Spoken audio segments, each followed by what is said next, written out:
नमस्कार, मैं अर्चना तिवारी आप सभी का स्वागत करती हूं द राजधर्म पर। हमारे देश के 3 नाम हैं, हिंदुस्तान, भारत और इंडिया। अब एक बहस जो है वो सोशल मीडिया पर छिड़ी है और ये कयास भी लगाया जा रहा है कि शायद जो स्पेशल सत्र बुलाया गया है 18 से लेकर के 23 तक, उसमें ऐसा हो सकता है कि हमारे देश का केवल मात्र एक नाम रहेगा, वो है भारत। तो इन सब मुद्दों पे मैंने सोचा कि चलिए जो इस देश में शासन कर रही है जो पार्टी, उनके किसी प्रवक्ता से बात की जाए। तो मैंने चुन लिया शहजाद पूनावाले जी, जो कि बड़े ही प्रखर प्रवक्ता हैं। अपने धुरंधर की जो है पसीने छुड़ा देते हैं, वो भैया हक्का बक्का हो जाता, भैया कौन सामने बैठ गया। शहजाद जी, आपका बहुत बहुत स्वागत है राजधर्म पर। नमस्कार, धन्यवाद मुझे बुलाने के लिए। सबसे पहले तो मैं ये पूछूंगी, क्या खिचड़ी पक रही है? क्या एक नाम होने वाला है भारत? इंडिया को आप लोग खारिज कर रहे हैं, क्या है? देखिए, चाहे आप इटालियन में बोले, चाहे आप अंग्रेजी में मम्मी बोले, आप मदर बोले, या जो हमारी भाषा है भारतीय भाषा उसमें माँ बोले, मातृत्व का भाव तो सभी में है। तो जैसे मातृत्व का भाव मदर में भी है, मम्मी में भी है, और कुछ लोग अपने घर में मम्मी बोलते हैं, कुछ लोग अपने घर में मॉम बोलते हैं, इसमें कोई आपत्ति नहीं है। हम माँ बोलने वाले हैं, माँ में भी वही भाव है, मम्मी में भी वही भाव है। इसीलिए ये दोनों ही नाम, भारत और इंडिया, ये दोनों संवैधानिक है, ये दोनों संविधान के प्रथम प्रावधान में निहित है। तो इसीलिए कोई इसमें बंटवारा करने की कोशिश नहीं करनी चाहिए। परंतु सवाल ये बनता है कि हमें तो इंडिया से कोई समस्या नहीं है, कोई दिक्कत नहीं है, हम तो India, digital India, UPI, RBI, SBI सब है। पर आप बताइए, भारत से आपको क्या दिक्कत है? ये कांग्रेस के इकोसिस्टम को भारत माता की जय से दिक्कत है। आराधना शर्मा ने बोला कि नहीं बोलना है, ये पार्टी के खिलाफ है। भारत की सेना के खिलाफ ये जाते हैं, सर्जिकल स्ट्राइक का प्रूफ मांगते हैं, भारत की जनता को राक्षस बोलते हैं, और भारत की संस्कृति अर्थात सनातन संस्कृति को समाप्ति का सुपारी उठाने का काम भी करते हैं। और किस प्रकार के वक्तव्य सनातन धर्म के खिलाफ आए हैं। मुझे लगता है कि भारत के हर अंश और मूल के खिलाफ ये लोग क्यों है। अब मैं आपको एक और उदाहरण देता हूं भाई। अभी भारत की इतनी बड़ी मूल परंपरा वसुधैव कुटुंबकम के नाम पर G20 का आयोजन हो रहा है। कांग्रेस में मुकुटमणि परिवार के मतलब मणिशंकर अय्यर ने वसुधैव कुटुंबकम का विरोध किया। कैसे? उन्होंने कहा कि ये वन फैमिली क्या होता है, ये वसुधैव कुटुंबकम क्या होता है, उनका बयान आया है स्पीच में। तो मैं यही कह रहा हूं कि भारतीयता के हर अंश से कांग्रेस को क्यों इतनी दिक्कत और समस्या है, और उनके मन में जो भारत के खिलाफ भाव है वो भारत माता की जय से लेकर भारत की जनता तक और भारत नाम में भी किस प्रकार से प्रकट होकर आता है, वो सामने आपके हैं। शहजाद जी, लेकिन वो कहते हैं कि इनको जो है वो दिक्कत थी इंडिया से। हमारे अलायंस का नाम हमने इंडिया रखा, तो अब इन्होंने ये सोचा कि जी हम इनको, ताकि ये लाइमलाइट में ना आए, तो इसलिए हमने भारत रख दिया। अरे भाई साहब, आप उनकी होड़ कर रहे हैं, आप उनसे डर गए, वो ऐसा कह रहे हैं। पहले तो इनके गठबंधन का नाम INDI अलायंस मतलब इंडी अलायंस है। तो टेक्निकली तो ये इंडी अलायंस है, इंडी अलायंस है, इंडिया नहीं बोलेंगे, इंडी। हाँ, अब उसके ऊपर कई सारे लोग कुछ और भी उसमें सोशल मीडिया में डालेंगे, वो उनकी आजादी है अभिव्यक्ति की। वो इंडी अलायंस है, क्योंकि INDI और फिर ए तो अलायंस के लिए, इंडिया अलायंस कैसे हो सकता है? इंडी अलायंस है, पहली बात। दूसरी बात, ये पूरा गठबंधन बना उससे पहले G20 का आयोजन होने वाला था, ये पता था। उसका अधिकृत पोस्टर निकला, और उस पोस्टर में मैं अभी दिखा नहीं सकता हूं, आप देख लीजिएगा या आप इसमें डाल देना। G20 है, कमल है जो हमारा राष्ट्रीय चिन्ह है, 7 कॉन्टिनेंट्स को दर्शाता है, दुनिया है, मतलब अर्थ है उसमें, और नीचे आप देख लेना भारत G20 इंडिया लिखा है। पहले से इनके गठबंधन की सोच परिकल्पना हुई, उससे पहले भारत लिखा हुआ है। आज राष्ट्रपति जी ने अपने न्योते में प्रेसिडेंट ऑफ भारत लिखा, तो इनके पेट में दर्द क्यों हो रहा है? और मैं आपसे एक सवाल पूछता हूं, ये वही लोग हैं ना, ये कहते हैं कि भारतीय भाषाओं को ये बीजेपी वाले दबाते हैं, तमिल को दबाते हैं, तेलुगु को दबाते हैं, सिर्फ हिंदी इंपोजिशन करते हैं, ये उनका हमेशा से एक क्लेम रहता है ना। इंडिया तो चलो इंग्लिश में है, हम उसको स्वीकारते हैं, यूपीआई भी इंडिया उसमें है, आरबीआई में भी इंडिया है, हमने तो कभी नहीं नकारा। परंतु मुझे एक बात बताओ, इंडिया को तेलुगु में क्या बोलते हैं? भारत। तमिल में क्या बोलते हैं? भारत देशम। मलयालम में क्या बोलते हैं? भारत देशम। हिंदी में क्या बोलते हैं? भारत। संस्कृत में क्या बोलते हैं? भारत। उर्दू में क्या बोलते हैं? भारत। पंजाब में क्या बोलते हैं? भारत। तो हर भाषा, भारतीय भाषा में भारत ही इस्तेमाल होता है। अब जो लोग भारतीय भाषाओं की इतनी बड़ी बातें करते हैं, जब भारतीय भाषा जो संवैधानिक है उसकी पैरवी की जा रही तो उसका विरोध क्यों? और मैं आपको एक बात बता दूं, 2012 में शांताराम नाइक कांग्रेस के नेता रेजोल्यूशन मूव करते हैं, हमारी सरकार नहीं थी, इंडिया नाम हटा दो, केवल भारत रखो। कांग्रेस के नेता ने कहा, कांग्रेस के नेता ने कहा, आप चेक कर लीजिए, डाल देना, मैं जो भी 2012 में मैं जो भी बोल रहा हूँ ना, 2 विंडो बना के मेरे फैक्ट्स आप मैं झूठ बोल रहा हूँ तो मुझे करेक्ट कर लेना। दूसरी बात, 2004 में स्वर्गीय मुलायम सिंह यादव जी उत्तर प्रदेश की विधानसभा में पारित करते रेजोल्यूशन, उनकी सरकार थी उस समय, और मैनिफेस्टो में लिखते हैं इंडिया नाम हटा देना चाहिए, केवल भारत होना चाहिए। मुलायम सिंह ने ये बात, मुलायम सिंह यादव समाजवादी पार्टी का अधिकृत स्टैंड है। अच्छा, बाकी सब छोड़िए, चलिए जाते हैं संविधान सभा में, जहां पर ये सारी चीजें तय हो रही थी। संविधान सभा में हरगोविंद पंत जी कहते हैं कि भारत वर्ष ही नाम होना चाहिए, और कमलापति त्रिपाठी जी, बड़े नेता, कांग्रेस के दिग्गज नेता, संविधान सभा में बैठे हुए कहते हैं केवल भारत नाम होना चाहिए। और मैं आपको बताऊं भारत नाम आया कैसे। तो ये इंडिया किसने इंपोज किया कि इंडिया होना चाहिए? देखिए, इंडिया नाम आया, मैं उसके बारे में आपको बताता हूं 10 सेकंड और लेकर। 15 सितंबर 1949 श्यामा प्रसाद मुखर्जी जी एक प्रस्ताव देते हैं कि केवल इंडिया ना हो, उसमें भारत जो हमारा ओरिजिनल नाम है उसको भी लिया जाए। नेहरू जी ने इसको स्वीकारा, और तब जाकर ये संविधान सभा में जाकर एक्सेप्ट हुआ, और ड्राफ्टिंग कमेटी ने India that is Bharat English में रखा, और हिंदी की अगर कॉन्स्टिट्यूशन की कॉपी देखेंगे तो उसमें है भारत अर्थात इंडिया।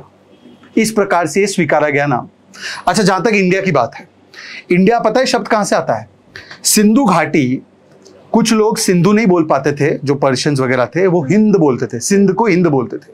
वहां से ग्रीक हिंद नहीं बोल पाते थे, इंड बोलते थे। तो ग्रीक हिस्टोरियन मेगास्थेनीस के इंडिका में इंडिया नाम पहली बार आता है, इंडिया, ठीक है, इंडिका से, ठीक है। ये डिस्टॉर्शन है सिंधु घाटी का, ठीक है। भारत नाम कहां से आता है? भारत का स्रोत अगर आप देखें तो विष्णु पुराण में है, जहां पर लिखा जाता है कि समुद्र के ऊपर और हिमालय के नीचे की भूमि जो है वो भारत कहलाती है। महाभारत में देखें तो हस्तिनापुर के महाराज, उनके सुपुत्र भरत चक्रवर्ती, मतलब इतना पौरुष है उनमें, उनका नाम भरत है, उसमें से मान्यता है कि भारत का नाम आता है। रामायण में देखें तो प्रभु श्री राम के अनुज भरत, जिन्होंने खड़ाऊ रखकर शासन चलाने का इतना सुंदर आपने एक उदाहरण दिया, उनके महान चरित्र से वो भरत नाम आता है। तो भारत की लेगेसी ऐतिहासिक और सांस्कृतिक किस प्रकार से है, विष्णु पुराण से लेकर महाभारत रामायण तक, ये हमारे लिए ज्यादा करीब होना चाहिए, या पैक्स या इंडिका नामक एक ग्रीस मेगास्थेनीस के डिस्टॉर्टेड वर्जन पे होना चाहिए? ये मेरा सवाल है। बहुत बढ़िया सवाल है, लेकिन जो लोग हैं वो इस पे सवाल उठा रहे हैं टाइमिंग पे, कि भाई आपको अभी जैसे ये इंडिया अलायंस जैसे आप कह रहे हैं, ये मैंने कल भी सुना था कि ये इंडिया अलायंस है, इंडिया अलायंस इसका पूरा नाम नहीं है, आप लोग खुद जाके इसको चेक भी कीजिएगा। तो वो कह रहे हैं कि जी टाइमिंग आपने अभी ये क्यों चुनी, आप पहले कर देते, पहले आप भारत कर देते। ऐसा है, मैंने तो आपको अभी भी बताया ना कि इनका इंडी गठबंधन बना, उससे पहले G20 अनाउंस हो गया था। ये तो पिछली बारी बाली में हमें ट्रांसफर हुआ था, उसके बाद तुरंत ये पोस्टर वगैरह जारी हो गया था, लोगो क्या होगा और हमारा ऑफिशियल लोगो और वगैरह क्या होगा। ऑफिशियल लोगो जो पहली बार जारी हुआ इनके गठबंधन के, पटना में पहली मीटिंग हुई, फिर बेंगलुरु में हुई, उसके बाद मुंबई में हुई, और संभवतः मुझे जहां तक याद है बेंगलुरु के पहले या इस प्रकार से उनका नाम, बेंगलुरु में नाम तय हुआ। उससे मच पहले 6-7 महीने, 8 महीने, 9 महीने पहले भारत G20 इंडिया ये ऑफिशियल G20 के लोगों में है। तो बताइए कि किसने कॉपी किया या किसने, कौन डरा है? अच्छा, ये डरने की बात करते हैं। अमिताभ बच्चन ने लिखा भारत माता की जय, ठीक है। सहवाग जी ने तो मैच के दौरान भी लिखा कि भा वर्सेस पाक होना चाहिए या भारत होना चाहिए, और उन्होंने BCCI को वगैरह टैग भी किया। वो भी डरे हुए क्या इंडिया लाइन से? वो भी डरे हुए क्या? अरे आप सड़कों पर जाकर लोगों को पूछ लो, वो भी डरे हुए हैं क्या? इनको लगता है कि इनका गठबंधन जब से बना है ना, कि धरती अपने चक्कर काटने लगी है, धरती सूरज के इर्द गिर्द घूमने लगी है, इनको लगता है सब कुछ इनकी वजह से हो रहा है। मुझे लगता है इस प्रकार के बहकावे से उनको बाहर आना चाहिए कि सब उनके गठबंधन बनने के बाद ही हो रहा है। मान्यवर, आपके गठबंधन के बनने के बाद वन कोलिशन वन लोगो नहीं बन पाया है, वन कोलिशन लोगों के लिए क्या करना है वो नहीं बन पाया है, वन कोलिशन वन नेता नहीं बन पा रहा। हम वन नेशन वन इलेक्शन की बात कर रहे हैं। आपके गठबंधन से ये देश नहीं चल रहा, और आपका गठबंधन ही कहां चल रहा है भाई? आम आदमी पार्टी और कांग्रेस पार्टी एक दूसरे को गालियां दे रही है, पंजाब और लेकर दिल्ली तक। एक दूसरे के प्रति क्या विचार रखना है वो नहीं समझ में आ रहा है। शिवसेना, उद्धव सेना बोलती है सनातन को गाली मत दो, DMK के नेता हर रोज सनातन को गालियां दे रहे हैं। तो मुझे लगता है कि ये अपने आप के बीच में विश्वास पैदा कर ले। देश तो अपने राह पर चला है, क्योंकि देश G20 मिशन और विजन के साथ कर रहा है, और ये 420 में लगे हुए हैं एम्बिशन और कॉन्ट्रडिक्शन के साथ। क्या बात है शहजाद जी, जब भी आपके पास आती हो आप बोलते बहुत अच्छा है। एक और मैं आपसे बहुत सीरियस सवाल पूछ रही हूँ, जैसे अगर जैसे भारत और पाकिस्तान का जब बंटवारा हुआ तो पाकिस्तान का नाम रहा पाकिस्तान, उसका कोई दूसरा नाम नहीं है। लेकिन भारत में अगर हम बात करते हैं तो भारत, इंडिया, हिंदुस्तान, इसके पीछे की कॉन्स्पिरेसी अगर आप मुझे समझाएं तो क्या पीछे दिनों, मतलब पिछले, आप अगर हिस्ट्री में जाके अगर मुझे कुछ समझाएं तो। देखिए, मुझे लगता है कि जो भी ओरिजिनल होता है वो बेस्ट होता है, और ओरिजिनल इस देश का नाम, ये देश जो है 1947 में नहीं बना है। बिल्कुल। इस देश को स्वतंत्रता हो सकता है 1947 में मिली हो, ये देश तो 5000 वर्षों से भी पुराना देश है। तो इस देश का मूल नाम क्या है? भारत है। भारत से जैसे निकला है, मैंने आपको उसके ऐतिहासिक सांस्कृतिक जो है प्रमाण दे दिए हैं। अब ओरिजिनल नाम जब होता है आपका, और कोई आपको एक ऐसा उपनाम देता है जो आपका नहीं होता है, जो आक्रांता का होता है, जो बाहर वाले का होता है, वो क्यों देता है? वो नाम इसलिए देता है ताकि आपके मन में हीन भावना पैदा कर सके। अर्थात मैं आपको उदाहरण देता हूं, हमारे देश में ऐसे भी कुछ लोग हुए हैं, उनको अपने नाम से, माता पिता के द्वारा दिए गए नाम से इतनी शर्मिंदगी महसूस होती थी कि उन्होंने अपना नाम शादी के बाद आकर बदल दिया। बदला ना, उनको लगा कि ये नाम यहां पर फिट नहीं है, तो उन्होंने बदला है। आप समझी नहीं समझी? कई एंटोनियाओं ने अपना नाम भारत की राजनीति में सफल होने के लिए सोनिया रखा है। मैं किसी एक स्पेसिफिक उदाहरण का बात नहीं कर रहा हूं, समझने वाले समझ जाएंगे। बिल्कुल। तो ये क्यों किया उन्होंने? और मैं कह रहा हूं कि कई ऐसे नाम दिए जाते हैं जिससे कि उस जगह के अस्तित्व पर चोट की जाए। आप मुझे बताइए कि स्वतंत्र भारत में क्या किसी पथ का नाम राजपथ होना चाहिए या कर्तव्य पथ होना चाहिए? 7 रेसकोर्स रोड होना चाहिए या लोक कल्याण मार्ग होना चाहिए? औरंगजेब रोड होना चाहिए? एक आक्रांता जो जिजिया लगाता था, जो तलवार की नोक पर धर्मांतरण करता था, जो मंदिर तोड़ता था, उसके महिमा मंडन के नाम होंगे? या एपीजे अब्दुल कलाम होना चाहिए जिसने भारत को सुपर शक्ति बनाया? तो ये जो चिन्ह होते, गुलामी के चिन्ह, ये जानबूझकर आक्रांता आप पर थोपते हैं, और इन गुलामी के चिन्हों को इसलिए थोपा जाता है ताकि आपके अंदर एक हीन भावना पैदा हो, और इसीलिए इनसे आपको मुक्त होना बहुत जरूरी है। और केवल देश भारत में नहीं हो रहा है।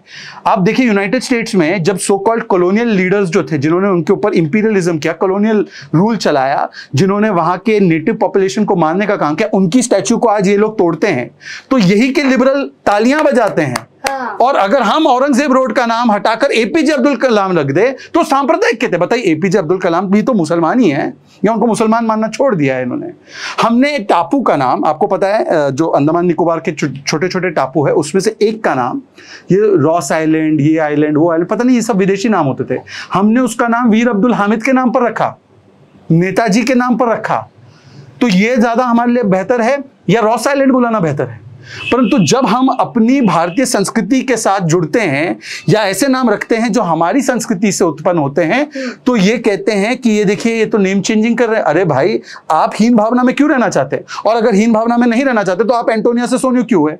आप एंटोनिया ही रखते, आप राहुल ही रखते। तो शादी के बाद हुआ ना, तो इस वजह से उन्होंने एंटोनिया से, जिस भी कारण से किया ना आपने, आप रखते ना, आज भी आप एंटोनिया हो जाओ, फिर से कौन रोक रहा है आपको?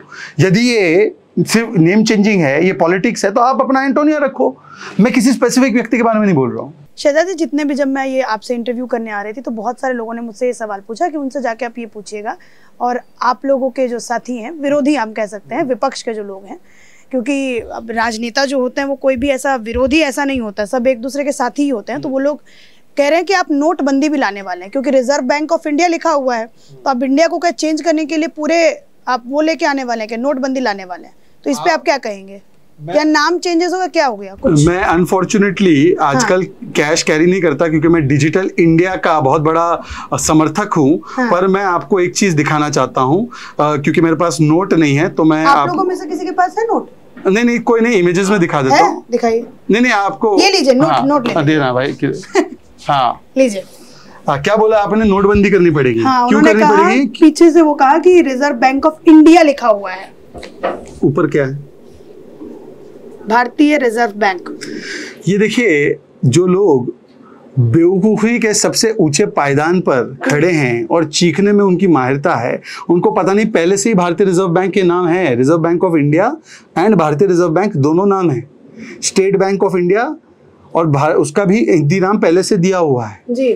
तो इसीलिए अब ये देखिए, इतना बड़ा झूठ फैला रहे हैं, और इसी प्रकार से झूठ फैला रहे हैं कि इंडिया का नाम बदला जा रहा है, कोई नाम नहीं बदला जा रहा। आज की तारीख में इसका कोई प्रस्ताव नहीं है। हाँ, पर ये गर्व से हम कहते हैं कि भारत हमारे संविधान में दिया गया हमारा ओरिजिनल नाम है और उसका इस्तेमाल हम करेंगे, क्योंकि हर भारतीय भाषा में ये नाम निहित है। इस नाम का सांस्कृतिक, ऐतिहासिक, पौराणिक अस्तित्व है। ये हमारी पहचान से जुड़ा हुआ है और हम डंके की चोट से इसका नाम इस्तेमाल करेंगे। जिनको इस नाम में कोई भी खलल महसूस होती है वो बताए कि उनको भारत से क्या दिक्कत है, वो बताए। उनको दिक्कत कुछ नहीं है, वो कह रहे हैं कि हम अपने अलायंस का नाम बदल करके अब हम भारत रखने वाले हैं। उनको दिक्कत नहीं है ना। हाँ, तो एक बार बोल दे भारत माता की जय, एक बार नारा लगा दे भारत माता की जय का, या कह दे कि जो आराधना मिश्रा है, आराधना तिवारी थी पहले, प्रमोद तिवारी की बेटी है, वो उन्होंने क्यों कहा कि भारत माता की जय का नारा लगाना ये अनुशासनहीनता। और उन्होंने अकेले नहीं कहा, उनके राजस्थान के नेता बीडी कल्ला ने कहा है कि सोनिया माता की जय के नारे लगाओ। अच्छा चलिए छोड़ दीजिए, भारत किससे जाना जाता है? हमारी संस्कृति क्या है? हमारी सनातन संस्कृति, हिंदू संस्कृति। इसको समाप्त करना है। ये डेंगू मलेरिया है। ये प्रियांक खड़गे ने इस बयान को अनुमोदित किया है। और इसके अलावा परमेश्वर जी कहते हैं हिंदू धर्म का जन्म कहां से हुआ, मतलब जनेऊधारी हिंदू पार्टी अपने आप को कहते हैं और कह रहे हैं कहां से जन्म हुआ। कोई और धर्म के बारे में कहने की इनकी हैसियत है क्या? और ये भारतीय संस्कृति पर हमला हुआ कि नहीं हुआ? अब बता दीजिए एक बार कि भारतीय संस्कृति पे इस हमले पर राहुल गांधी का क्या कहना है, ऑफिशियल स्टैंड। वेणुगोपाल जी क्या कहते हैं पता है? अभिव्यक्ति की आजादी कहने दीजिए, ये है इनका स्टैंड। और उसके बाद ए राजा का जो वक्तव्य आया कि सनातन धर्म HIV की तरह है, तो मुझे बता दीजिए। और समाजवादी पार्टी का भी बयान आया, RJD का भी बयान आया कि तिलक लगाने वाले, बताइए तिलक लगाने वाले गुलामी इंपोज कर रहे थे। मतलब लोकमान्य तिलक जिनके नाम में और काम में दोनों में तिलक का परिचय था। गणेश उत्सव जो अभी आने वाली है, तिलक जी ने ही शुरुआत की थी उसकी, शिव जयंती और गणेश उत्सव, ताकि सार्वजनिक रूप से हिंदुओं को एकत्रित किया जा सके। और केवल हिंदू नहीं, भारतीयों को, क्योंकि हमारे यहाँ तो मुस्लिम हिंदू दोनों मिलकर गणपति बप्पा का स्वागत करते हैं। तो सभी भारतीयों को इकट्ठा करने के लिए लोकमान्य तिलक को भी इन्होंने गुलामी का पक्षधर बता दिया। और वो पार्टी है जिसका जन्म अंग्रेजों ने किया। 18 से 23 के बीच में क्या स्पेशल होने वाला है? थोड़ा सा कुछ अगर आप लोगों को बता पाए। भारत की संसद में जब भी सत्र बुलाया जाता है, भारत के लिए कुछ ना कुछ स्पेशल ही होगा, क्योंकि ये तो लोकतंत्र का मंदिर है। और मंदिर में जब भी कोई जाता है तो दर्शन लेने जाता है, और भगवान का जब विशेष दर्शन स्पेशल सेशन में मिले तो मुझे लगता है इससे बेहतर क्या हो सकता है। जो भी इसका एजेंडा है, ये सही समय पर, उपयुक्त समय पर, जब स्पीकर साहब जो अध्यक्षता करते हैं इसकी, वो BAC और ऑल पार्टी मीटिंग बुलाते हैं, और वो विशेष अधिकार होता है सांसदों का उसमें बैठकर एजेंडा तय करना। तो उससे पहले मेरा कुछ कहना उस BAC के कार्य में हस्तक्षेप होगा। इसीलिए एक जिम्मेदार प्रवक्ता होने के नाते मैं इस पे कोई भी टिप्पणी नहीं कर सकता। वन नेशन वन इलेक्शन पे कुछ थोड़ा बहुत सुगबुगाहट, इसमें दिक्कत क्या है? इसमें आपको बता दूं, वन नेशन वन इलेक्शन सबसे पहले नचियप्पन जी कांग्रेस पार्टी के 2015 में रिपोर्ट देते कि होना चाहिए। हाँ, मुद्दा तो ये कांग्रेस का ही था। हाँ बिल्कुल, जवाहरलाल नेहरू के समय तो 51 से लेकर 67 में हुआ। फिर इंदिरा जी आई, इंदिरा जी ने दुर्भावना के साथ सरकारों को डिसमिस किया 356 लगाकर, तब ये शेड्यूल बिगड़ा। और उसके बाद 2015 की जो मैंने आपको पार्लियामेंट्री रिपोर्ट बताई वो नचियप्पन जी ने दी, कांग्रेस पार्टी के नेता ने। उसके बाद आई नीति आयोग और फिजिबिलिटी स्टडी, दोनों ने कहा करना चाहिए। लॉ कमीशन के पास गया, लॉ कमीशन ने कहा बिल्कुल होना चाहिए। और लॉ कमीशन की रिपोर्ट को अनुमोदित करते हुए समाजवादी पार्टी ने कहा ये 2019 से ही शुरू कर दो। लेकिन जो जनता है शहजाद जी, अब जैसे एक नेता सामने आते हैं और वो कहते हैं कि 1 नेशन 20 इलेक्शंस होना चाहिए, क्योंकि 2.5 साल में फिर जो है वो नेता हमारे बीच आएगा, वरना तो एक बार इलेक्शन हो गया फिर 5 साल तक बाय बाय कर देगा, वो देखेगा ही नहीं।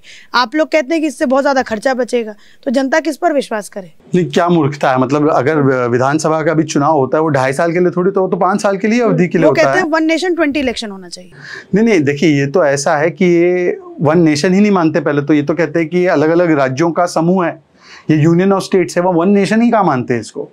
इसीलिए ये 1 नेशन अलग अलग तरीके से बांटने के प्रयास करते हैं।